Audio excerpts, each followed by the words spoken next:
Der Alpissella Trail liegt hinter uns und hat uns direkt an das Ufer des Lago di San Giacomo geführt. Ein Moment zum Durchatmen, bevor wir in den nächsten großen Abschnitt starten.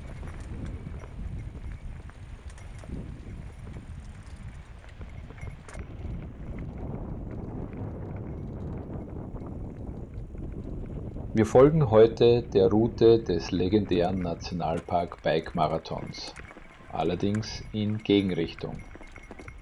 Das führt uns über die Schweizer Grenze in den spektakulären Abschnitt immer am Gebirgsbach Valmora entlang. Direkt am Passo di Fraile überqueren wir einen unscheinbaren, aber bedeutenden Punkt, die europäische Hauptwasserscheide. Hier entscheidet sich das Schicksal der Wassertropfen. Alles hinter uns fließt in die Adda und den Po Richtung Mittelmeer. Vor uns beginnt bereits das Einzugsgebiet von Inn und Donau, der Weg bis ins Schwarze Meer. Ein faszinierender Gedanke, während wir uns langsam der Schweizer Grenze am Passo Valmora nähern.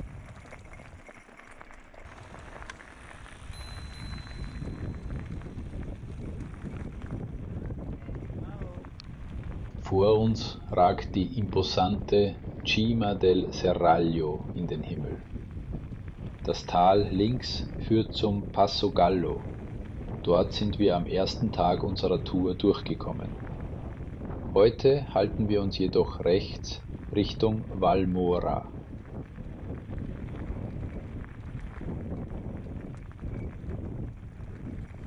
Hier stoßen wir auf ein breites Bett aus Geröll. Normalerweise bahnt sich hier ein Bach seinen Weg, vermutlich gespeist durch die Schneeschmelze im Frühjahr. Jetzt, im Sommer, ist es eine trockene Steinwüste, die uns aber richtig Spaß macht. Das lose Geröll unter den Stollen zu spüren, ist fahrtechnisch eine willkommene Abwechslung.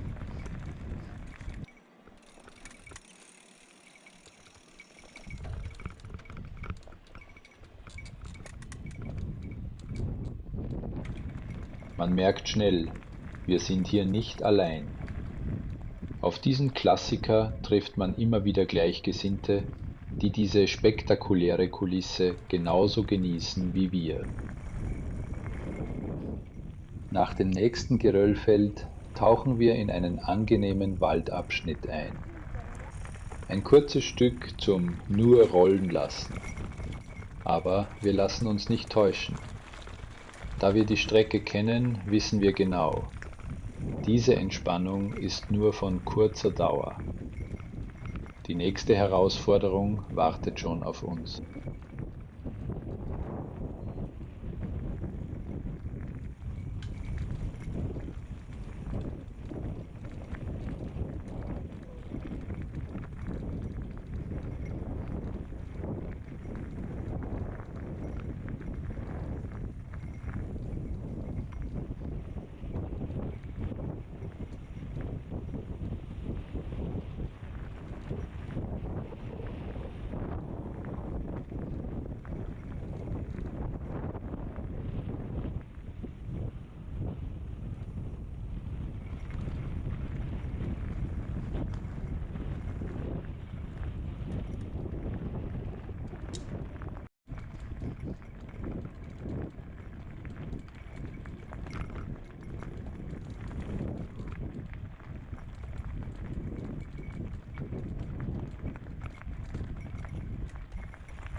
Am Passo di Valmora erreichen wir diesen fast schon unscheinbaren Grenzübergang.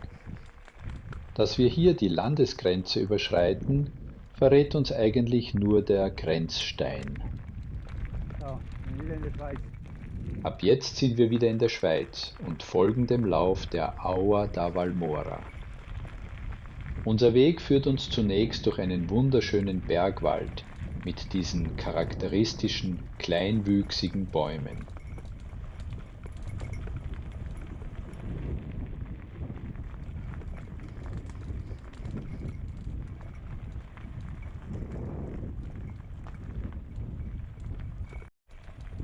Hinter der Grenze wird der Pfad nun spürbar schmaler. Es ist ein schönes Stück Single Trail, das sich wunderbar flüssig fahren lässt. Und während wir den Weg genießen, bleibt ein Begleiter ständig an unserer Seite. Der Blick auf die markante Cima del Serrallo, die uns nun schon eine ganze Weile begleitet.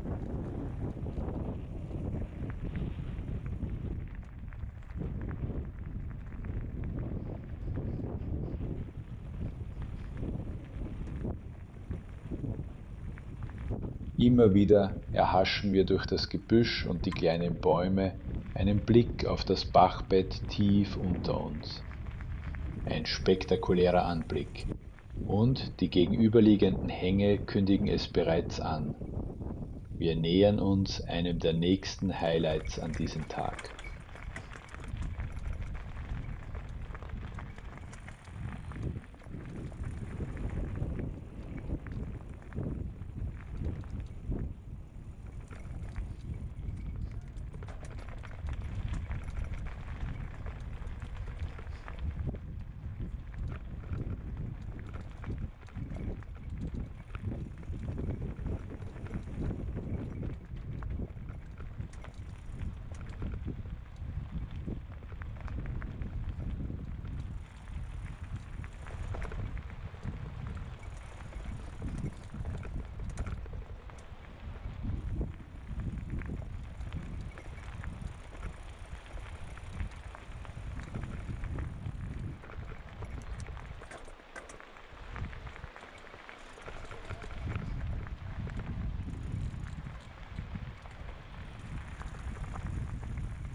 Jetzt ist es soweit. Der Trail führt direkt am Abhang entlang. Ob man hier fährt oder schiebt, spielt eigentlich keine Rolle. Das Panorama ist schlichtweg atemberaubend. Für uns ist das einer der spektakulärsten Abschnitte, die wir bisher auf unseren Touren erfahren haben.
Vor uns bäumt sich der letzte Anstieg des Tages auf, kurz und steil. Wir müssen passen. Für uns ist dieses Stück heute nicht fahrbar. Woran liegt's? Sind die Beine nach den vielen Kilometern zu müde? Fehlt am Ende doch die Kraft? Oder stößt hier schlicht der Motor an seine Grenzen?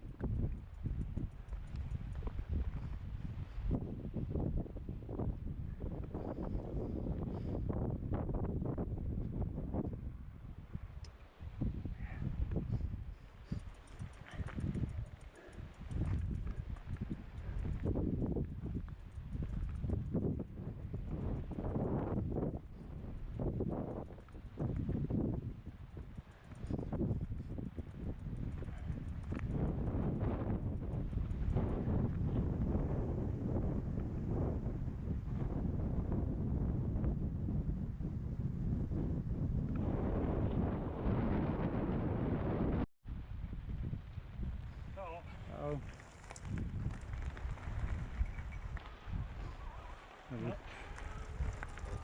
Ja. Okay, jetzt können wir wieder mal fahren.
Auf dem schmalen Single Trail kommen uns zwei Biker entgegen.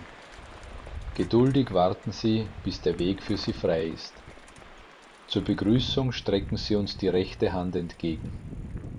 Man sieht ihnen sofort an, wie gut gelaunt sie sind.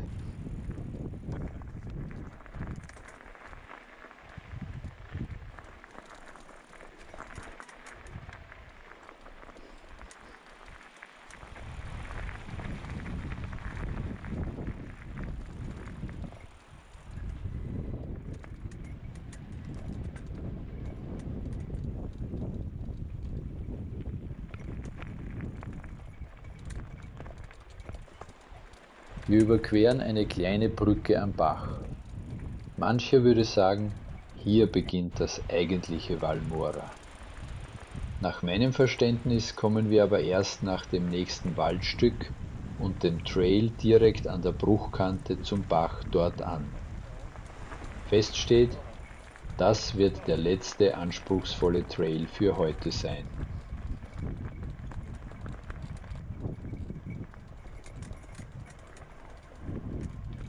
An dieser Stelle lässt mich leider die Technik im Stich. Ob die Speicherkarte kurz ausgesetzt hat oder die Actioncam einfach streikte, für den Abschnitt mit dem Trail direkt an der Bruchkante zum Bach gibt es leider nur dieses Standbild. Das ist schade, denn die nächsten Minuten direkt am Wasser sind eigentlich sehenswert.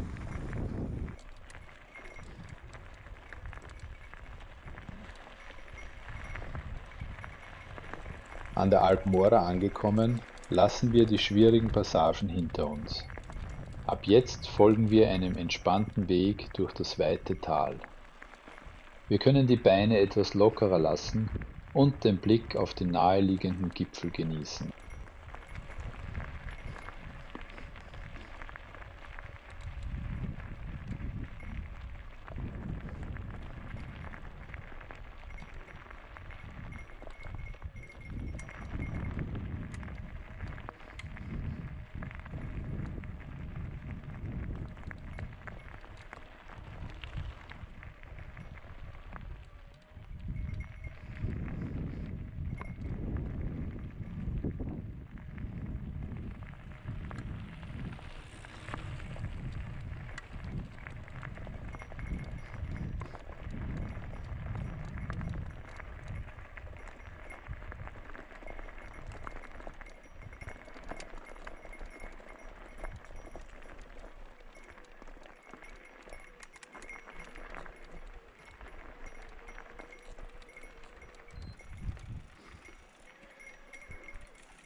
Zum Abschluss dieses Videoteils öffnet sich noch einmal ein gewaltiger Fernblick.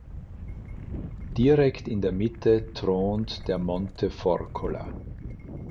Sein Anblick lässt uns schon jetzt erahnen, welche spektakulären Ansichten uns im nächsten Abschnitt erwarten, wenn wir tiefer in das faszinierende Val Mora eintauchen.